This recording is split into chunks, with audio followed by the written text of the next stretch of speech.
Well, for example, when we stay with the example of gender,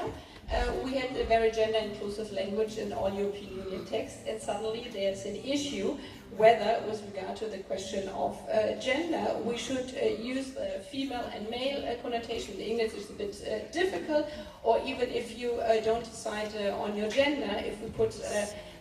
a marker there, that everybody can choose their own identity by themselves, even though we have a legal regulation on that by now. It is challenged in some discussions to say no, and we see obviously that there's a backlash. If we look to the United States and the right of abortion,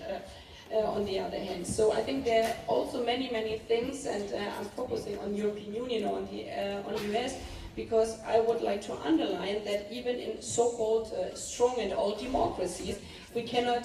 take our rights, which I would say grandmothers have achieved for my